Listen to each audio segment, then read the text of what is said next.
പത്തനംതിട്ട സീരിയലിലേക്ക് എല്ലാവർക്കും സ്വാഗതം. ഈ ചാനൽ ഇഷ്ടപ്പെട്ട ലൈക്ക് ചെയ്യുക, സബ്സ്ക്രൈബ് ചെയ്യുക. നന്ദുവും അനിയും തമ്മിലുള്ള കല്യാണം ഏതു വിധേനയും നമുക്ക് നടത്തിയെടുക്കണം എന്ന ഒരു ഉറച്ച തീരുമാനത്തിൽ എത്തി നിൽക്കുകയാണ് ആദർശും അതുപോലെ തന്നെ നയനയും. എന്നാൽ ഇതിനിപ്പോൾ കൂട്ടായി തന്നെ ഉള്ളത് നവ്യയാണ്. അതുകൊണ്ട് എത്രയും പെട്ടെന്ന് തന്നെ അത് സാധിച്ചെടുക്കാൻ പറ്റുമെന്ന് നയന പറയുന്നുണ്ട്. നവീനെ കണ്ട് സംസാരിച്ചതുപോലെ ഇനി അടുത്ത് എന്റെ ഊഴം, ഇനി അടുത്ത് നവീന്റെ അമ്മയാ. എന്തായാലും അവരടുത്ത് രണ്ടു മൂന്ന് സംസാരിക്കുമ്പോഴത്തേക്കും അവർ തിരിച്ച് നമ്മൾ പറയുമ്പോൾ അനുസരിക്കുകയും ചെയ്യും എന്നൊക്കെ ഉറപ്പ് നൽകുന്നുണ്ട് നയനയ്ക്കും അതുപോലെ തന്നെ ആദർശനും നവ്യ. അത് കേട്ട ഉടനെ തന്നെ പറയുന്നുണ്ട്, എന്തായാലും എങ്ങനെയെങ്കിലും അവിടെ കല്യാണം നടന്നു കിട്ടിയാൽ മതിയായിരുന്നു, അതാ നമുക്ക് ഇപ്പൊ ആവശ്യം എന്നൊക്കെ പറയുന്നുണ്ട്. ആ സമയത്ത് അനിയുടെ അമ്മ അടുക്കളയിൽ നിന്ന സമയത്ത് വന്ന് പറയുന്നുണ്ട്, ജലജ എന്തായാലും കല്യാണത്തിന്റെ കാര്യം എന്ത് പറയുന്നുണ്ട്, അവന്തികയുടെയും അനിയുടെയും അത് നമുക്ക് തീരുമാനിക്കല്ലോ. ആദ്യം ആ നന്ദുവിന്റെയും നവീന്റെയും കല്യാണം ഒന്ന് നടന്നു കിട്ടട്ടെ, അത് കഴിഞ്ഞിട്ട് നമുക്ക് ആലോചിക്കാം എന്നൊക്കെ പറയുന്നുണ്ട്. അതുവരെ കാത്തിരിക്കാൻ പറ്റില്ല. അവന്തികയ്ക്കും അതുപോലെ തന്നെ അനിക്കും കല്യാണം എത്രയും പെട്ടെന്ന് തന്നെ ആലോചിക്കണം എന്നൊക്കെ പറയുന്നുണ്ട്. അതിന് ഞങ്ങൾക്ക് ഇഷ്ടം തന്നെയാ. കുറെ ഒരു തീരുമാനം കൂടെ വരാനുണ്ട് മുത്തശ്ശന്റെ അടുത്തും അതുപോലെ എല്ലാവരും നിന്നപ്പോഴത്തേക്കും അനി പറഞ്ഞത് ഓർമ്മയുണ്ടല്ലോ, അവൻ ഈ കല്യാണത്തിന് താല്പര്യമില്ല, നന്ദുവിനെ ഇഷ്ടമെന്ന്. പക്ഷേ അവരുടെ വീട്ടുകാർക്ക് താല്പര്യം നവീനെ തന്നെയാ, അതുകൊണ്ട് അത് നടത്തുമെന്നും എനിക്ക് ഉറപ്പ് തന്നെയാ എന്നൊക്കെ പറയുന്നുണ്ട് അനിയുടെ അമ്മ. ഇത് കേട്ട് ജലജ പറയുന്നുണ്ട്, ഇത് പ്രതീക്ഷിച്ചിരുന്നാൽ നമുക്ക് ഒന്നും നടക്കാൻ പറ്റില്ല. എന്തായാലും ഇത്തിരി താമസിച്ചാലും നമുക്ക് അവന്തികയുടെ കല്യാണം നടത്തിയ പോരെ അനിയായിട്ട് എന്നൊക്കെ പറയുന്നുണ്ട്. എന്തായാലും ഞാൻ ഒരു വഴി കണ്ടിട്ടുണ്ട്, അതുവഴിയേ ഇനി നടക്കുകയുള്ളൂ എന്നൊക്കെ പറഞ്ഞിട്ട് ജലജ പോകുന്നുണ്ട്. എന്തായാലും ആവശ്യമില്ലാത്ത കുരുക്കിലൊന്നും പോയി ചാടണ്ട, അവസാനം ഈ വീട്ടിൽ നിന്ന് പുറത്താകുകയുള്ളൂ എന്നൊക്കെ അനിയുടെ അമ്മ പറയുകയും ചെയ്യുന്നുണ്ട് ജലജയുടെ അടുത്ത്. ഇത്രയും കാലം എനിക്ക് ഇവിടെ പിടിച്ചു നിൽക്കാൻ പറ്റുമെങ്കിൽ ഈ ഒരു ചെറിയ കാര്യത്തിനല്ലേ, അതൊക്കെ ഞാൻ തീരുമാനിച്ചോളും, എൻ്റെ അച്ഛൻ ഞാൻ പറയുമ്പോൾ തന്നെ അനുസരിക്കും എന്നൊക്കെ പറയുകയും ചെയ്യുന്നുണ്ട്. ഇത് പറഞ്ഞിട്ട് പോകുമ്പോഴത്തേക്കും ഇതെല്ലാം കേട്ടുകൊണ്ട് നിൽക്കുന്ന നൈന പറയുന്നുണ്ട്, അവര് പറഞ്ഞ കാര്യത്തോട് എനിക്ക് യോജിപ്പില്ല. കുറുക്ക് വഴിയിൽ കൂടെയല്ല കാര്യങ്ങൾ നേടിയെടുക്കേണ്ടത്, നേരായ വഴിക്കാ. അത് ഇത്രയും കാലമായിട്ട് ഈ വീട്ടിലെ ആർക്കും മനസ്സിലായില്ലോ എന്നൊന്നും എനിക്കറിയില്ല എന്നൊക്കെ പറഞ്ഞപ്പോഴത്തേക്കും അനിയുടെ അമ്മ നൈനയുടെ അടുത്ത് പറയുന്നുണ്ട്, എന്തായാലും എനിക്കും അത് തന്നെ താല്പര്യം. ഈ വീട്ടില് രണ്ട് മരുമക്കള് വന്നത് ഒരേ ഒരു വീട്ടിൽ നിന്നാ, പക്ഷെ ഇനി അടുത്തതും ഇങ്ങോട്ട് വരാൻ എനിക്ക് താല്പര്യമില്ല എന്ന് പറയുന്നുണ്ട്. ഇത് കേട്ടതും ഉടനെ പറയുന്നുണ്ട് നയന, എന്ത് കുഴപ്പം ഉണ്ടായത്, ഈ വീട്ടിന് വല്ല കുഴപ്പം ഉണ്ടായോ എന്നൊക്കെ ചോദിക്കുന്നുണ്ട്. കുഴപ്പം ഉണ്ടായെന്ന് കേട്ടാൽ ഉണ്ടായിട്ടുണ്ട്, അത് എല്ലാവർക്കും അറിയാവുന്നതല്ലേ. അതിപ്പോൾ നവ്യയുടേത് പുതിയതായിട്ട് വന്നിട്ടുള്ള പ്രശ്നങ്ങളും ഇതൊക്കെ തന്നെയല്ലേ. അതുകൊണ്ട് ഇനി അടുത്ത ഒരു ആളെ കൂടെ ഇങ്ങോട്ട് കൊണ്ടുവരണമെന്ന് എനിക്കൊട്ടും താല്പര്യമില്ല എന്നൊക്കെ പറയുന്നുണ്ട്. എന്നാൽ അനിയുടെ എല്ലാ കാര്യത്തിനും സപ്പോർട്ട് നിൽക്കുന്ന നിങ്ങൾ ഇങ്ങനെ പറഞ്ഞാൽ എങ്ങനെയാ എന്നൊക്കെ ചോദിക്കുന്നുണ്ട് നൈന. ആ സമയത്ത് പറയുക, എന്തായാലും നിങ്ങൾക്ക് എന്തെന്നാ കോടിക്കണക്കിന് സ്വത്ത് എന്നുള്ള ഞങ്ങളുടെ വീട്ടിൽ തന്നെ വരണമെന്ന് ഇത്ര ആഗ്രഹം, രണ്ടുപേരും വന്നില്ലേ, ഇനി ഒരു ലോട്ടറി അടിച്ചതുപോലെ മൂന്നാമത് ഒരാളെ കൂടെ ഇങ്ങോട്ട് കൊണ്ടുവരാൻ വേണ്ടി അനിയത്തിയും ചേട്ടത്തിയും കൂടെ പരിശ്രമിക്കുകയാണോ എന്നൊക്കെ ചോദിക്കുന്നുണ്ട്. ആ സമയത്ത് നൈന പറയുക, എൻ്റെ അടുത്ത് ഇങ്ങനെയൊന്നും സംസാരിച്ചിട്ട് ആരും വന്നു കഴിഞ്ഞാൽ എല്ലാം പറയണമല്ലോ, അതുകൊണ്ട് പറഞ്ഞു പോയതാ എന്നൊക്കെ പറയുകയും ചെയ്യുന്നുണ്ട്. എന്നാൽ ഈ കാര്യം ഉടനെ തന്നെ നൈന പറയുന്നുണ്ട് നവ്യയുടെ അടുത്ത്. ആ സമയത്ത് പറയോ, എന്തോ ഇതിൽ കളി നടക്കുന്നുണ്ട്, എന്തായാലും ഞാനത് എത്രയും പെട്ടെന്ന് നിന്നെ കണ്ടുപിടിച്ചിരിക്കും. എനിക്കാണെങ്കിൽ ഒരു കാര്യം കൂടെ പറയാനുണ്ട്, ആ ഒരു നവ്യന്റെ കാര്യം തന്നെ. അവനാണെങ്കിൽ ഒരിക്കലും മാറില്ലെന്ന് എനിക്ക് ഉറപ്പാ, ഞാൻ പറഞ്ഞെങ്കിൽ ആ സമയത്ത് മാറുമായിരുന്നു. ഇനി ഒരേ ഒരു വഴിയേ ഉള്ളൂ, വീണ്ടും ഞാൻ പോയി കാണും അവന്റെ അമ്മയെ, ഇനി താമസിച്ചിട്ട് ഒരു കാര്യമില്ല എന്നൊക്കെ പറയുകയും ചെയ്യുന്നുണ്ട്. അവ്യ പറയുന്നുണ്ട്. അങ്ങനെ ജലജ അവിടെ ചോദിച്ച സമയത്ത് അബിയുടെ അടുത്ത് പറയുക, നീ ആണെങ്കിൽ എപ്പോഴും എങ്ങോട്ടാ നീ പോകുന്നത്, നിന്റെ അച്ഛനെയാണോ, അച്ഛനെ കാണേണ്ട കാര്യം എന്താ നിനക്ക്, കഴിഞ്ഞ ദിവസം ഇളയച്ചൻ്റെ നിനക്ക് അടി കിട്ടിയത് ഓർമ്മയുണ്ടോ, എന്തിന്റെ പേരെന്നറിയാലോ, അയാളെ കണ്ട് സംസാരിച്ചതിന് എന്റെ മുന്നിലിട്ടാ നിന്നെ അടിച്ചത്. പക്ഷെ ഞാൻ ആ സമയത്തൊന്നും മിണ്ടാതിരുന്നതിന് കാരണമുണ്ട്. അവനെയാളാണെങ്കിൽ എന്റെ ശത്രുക്കളിൽ ഒരാളാ, അയാളുടെ കൂടെ പോയത് കൊണ്ട് എനിക്ക് വാശി തന്നെയാ, അതുകൊണ്ട് നിനക്ക് കിട്ടട്ടെ എന്നേ ഞാൻ വിചാരിച്ചത്. എന്തായാലും അത് ശരിയുള്ള കാര്യമല്ല. അയാള് പല നുണക്കഥകളും പറഞ്ഞു തരും നിന്റെ അടുത്ത്, നമ്മൾ തമ്മിൽ തെറ്റിക്കാൻ. അതൊന്നും നീ വിശ്വസിക്കരുത് എന്നൊക്കെ പറയുന്നുണ്ട് അബിയുടെ അടുത്ത്. ഇത് കേട്ട് ഉടനെ തന്നെ അബി പറയുക, എന്റെ അച്ഛൻ ഒരു തെറ്റും ചെയ്തിട്ടില്ല, എന്റെ അടുത്ത് എല്ലാം പറഞ്ഞിട്ടുണ്ട് എന്നൊക്കെ പറയുന്നത് കേട്ടിട്ട് നീ എന്റെ അടുത്ത് തിരിച്ച് പറയാൻ തുടങ്ങിയോ? ഇത് അയാളുടെ ക്ലാസ് തന്നെയാ, എനിക്ക് അയാളെ കാണണം, കണ്ടു രണ്ട് പറയണം എന്നൊക്കെ പറയുന്നുണ്ട്. ആ സമയത്ത് തന്നെ ഞാനതിനെ വഴിയൊരുക്കാം, അച്ഛൻ്റെ അടുത്ത് ഞാൻ പറയാം, എന്തായാലും നമുക്ക് ഒരുമിച്ച് കാണാൻ എന്നെ ചെയ്യണം എന്നൊക്കെ പറയുന്നുണ്ട്. നീ വരേണ്ട കാര്യമില്ല, ഞാൻ കണ്ടോളാം എന്നൊക്കെ ജലജ പറഞ്ഞിട്ട് പോകുന്നുണ്ട്. അങ്ങനെ ആദർശിന്റെ കാര്യം കൂടെ ആലോചിക്കുന്നുണ്ട്.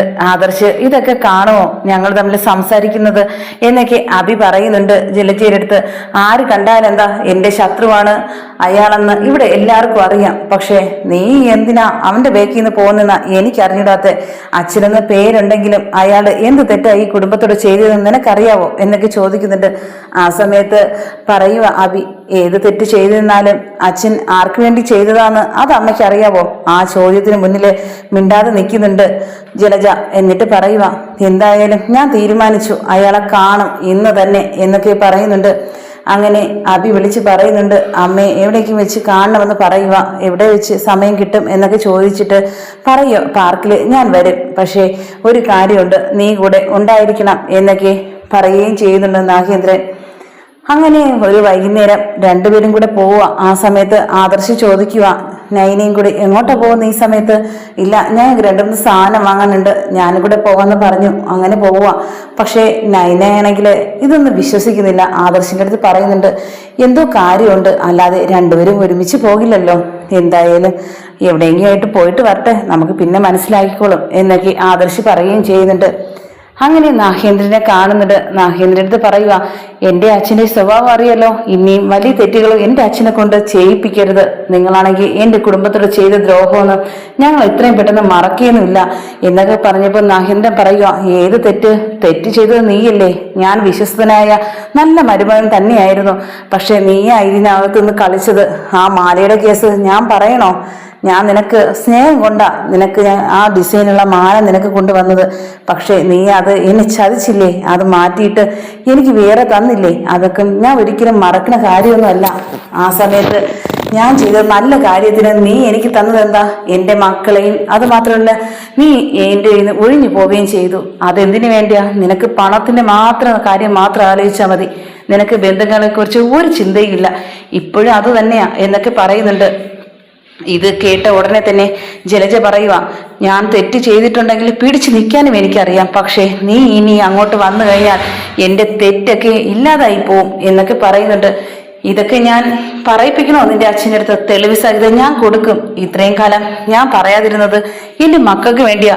ഇപ്പൊ ഞാൻ പക്ഷേ അബിയുടെ അടുത്ത് എല്ലാം തുറന്ന് പറഞ്ഞിട്ടുണ്ട്, അല്ലെങ്കിൽ ചോദിച്ചു നോക്ക്. അതുകൊണ്ടാ എൻ്റെ കൂടെ നിൽക്കുന്നത്. ന്യായം ആരുടെ വശത്തെന്ന് അവനറിയാം എന്നൊക്കെ പറഞ്ഞ് കേട്ടിട്ട് ജലജ പറയുക, എന്തായാലും എന്ത് പറഞ്ഞാലും ശരി തന്നെ, ഇനി എൻ്റെ ജീവിതത്തിലേക്ക് നിങ്ങളില്ല.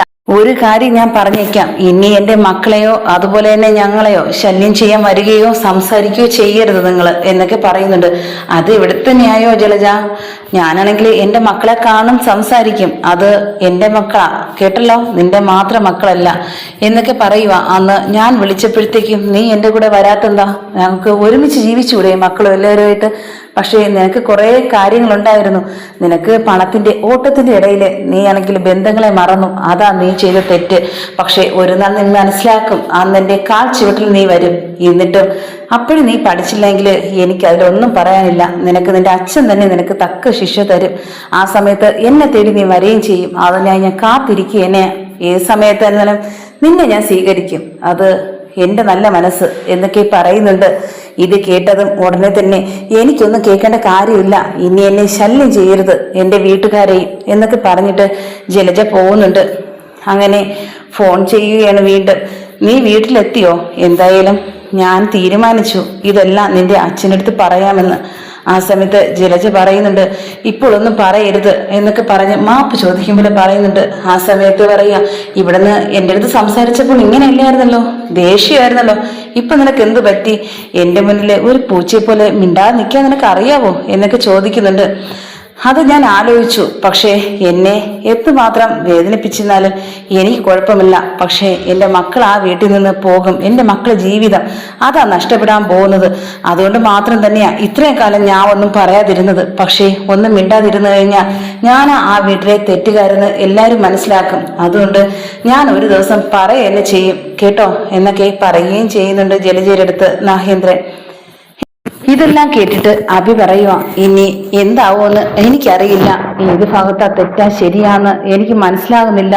അമ്മ ഇങ്ങനെ പറയുമ്പോഴത്തേക്കും അച്ഛൻ ഓരോന്ന് പറയുന്ന കേൾക്കുമ്പോൾ തന്നെ അവിടുത്തെ വീട്ടുകാരെല്ലാവരും പറയുന്നത് അങ്ങനെ തന്നെയാ. മുത്തശ്ശനൊക്കെ പറയുന്നത് അച്ഛനാ തെറ്റുകാരനെന്ന്. പക്ഷെ ഇത് കേട്ട് വളർന്നത് കൊണ്ട് തന്നെയാ ഞങ്ങൾക്കാണെങ്കിൽ മുത്തശ്ശനോട് കൂടുതൽ സ്നേഹമായിരുന്നത്.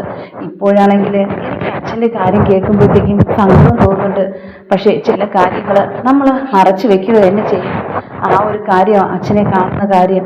പക്ഷെ അത് പോയി ആദർശ് തന്നെയാ പോയി പറഞ്ഞു കൊടുത്തത്. അതുകൊണ്ട് തന്നെയാ എനിക്കന്ന് ചെറിയച്ഛനാണെങ്കിൽ ഭയങ്കര ദേഷ്യമായിരുന്നു. ചെറിയച്ഛനാ ആ സമയത്ത് വീട്ടിലെ നാഗേന്ദ്രൻ പറയുക, ചെറിയച്ഛനോ അവനാ ഇതിന് എല്ലാത്തിനും കാരണമായിരുന്നത്. അയാളും തെറ്റുകാരൻ തന്നെയാ. എൻ്റെ ജീവിതത്തിലെ ഒരു പങ്ക് എന്നെ ഇങ്ങനെയും കൂടെ ആക്കാൻ വേണ്ടി കാരണം അയാൾ തന്നെയാ. മിണ്ടാതെ ഇരിക്കുന്നേ ഉള്ളൂ. പക്ഷേ കാര്യത്തോട് അടുക്കുമ്പോഴേ അയാളുടെ സ്വഭാവം അറിയാൻ പറ്റുള്ളൂ എന്നൊക്കെ നാഗേന്ദ്രൻ അബിയുടെ അടുത്ത് പറയുന്നുണ്ട്. എന്തായാലും നന്ദുവിന്റെ അമ്മ പറയുന്നുണ്ട് അച്ഛനും, നമുക്ക് എത്രയും പെട്ടെന്ന് തന്നെ നവീനുമായിട്ടുള്ള നിന്റെ കല്യാണം നടത്തണം. അതിന് നീ ഇനി ഒഴിവുകേടി പറയരുത് എന്ന്. ആ സമയത്ത് ഞാൻ എത്ര പ്രാവശ്യം പറഞ്ഞത് എനിക്കിപ്പോൾ കല്യാണം വേണ്ടെന്ന്. പക്ഷെ ഞാനൊരു കാര്യം അറിഞ്ഞു, നിനക്ക് അനിയെ ഇഷ്ടമാണെന്നുള്ള കാര്യം. ഇത് നീ നേരത്തെ എന്താ പറയാത്തത്? എങ്കില് നമ്മൾ ഇത്രത്തോളം ഇങ്ങനെയൊന്നും കാണിക്കില്ലായിരുന്നല്ലോ. പക്ഷെ എനിക്ക് നീ ഇതിനോട് താല്പര്യമില്ല. അതിനെക്കാട്ടും നല്ല പയ്യനെ നിനക്ക് കിട്ടിയിരിക്കുന്നത്. അതുകൊണ്ട് ഇതിൽ സമ്മതിച്ചേ പറ്റുമോ? നിന്റെ ചേച്ചിമാര് നിനക്ക് സപ്പോർട്ട് തന്നെയാ. അതുകൊണ്ട് തന്നെയാ ഇവിടെ 100 പ്രാവശ്യം വന്നത് നൈനയും ആദർശം നിന്റെയും അനിയുടെയും കല്യാണം നടത്താൻ വേണ്ടി. അത് പിന്നെയാ ഞങ്ങൾ മനസ്സിലാക്കിയത്. എന്തായാലും എനിക്കിഷ്ടം തന്നെ അത്. എന്നാൽ അവനും വാക്ക് കൊടുത്തു പോയി നവീനും. അതുകൊണ്ട് അത് ഒരിക്കലും മാറ്റാൻ പറ്റില്ല. എന്തായാലും അവന്തികയായിട്ടുള്ള കല്യാണം നിശ്ചയം ഉറപ്പിച്ചു വെച്ചിരിക്കുകയല്ലേ, വിധിച്ചതേ നടക്കുള്ളൂ, അത് തന്നെ നടക്കട്ടെ എന്നൊക്കെ പറയുന്നുണ്ട്. ആ സമയത്ത് നന്ദ പറയുക, എനിക്ക് ആരുടെ കല്യാണം എനിക്ക് വേണ്ട. ഞാൻ കല്യാണം കഴിക്കുന്നെങ്കിൽ അത് അനി മാത്രമായിരിക്കും. എനിക്ക് അമ്മയും അച്ഛനും പറയുന്നത് അനുസരിക്കണമെന്ന് എനിക്കുണ്ട്. പക്ഷേ അനിയെ മറന്നുള്ള ജീവിതം എനിക്കില്ല. ഞാൻ കല്യാണം കഴിക്കുന്നെങ്കിൽ അത് അനിയെ മാത്രമായിരിക്കും എന്നൊക്കെ നന്ദു പറയുന്നുണ്ട്.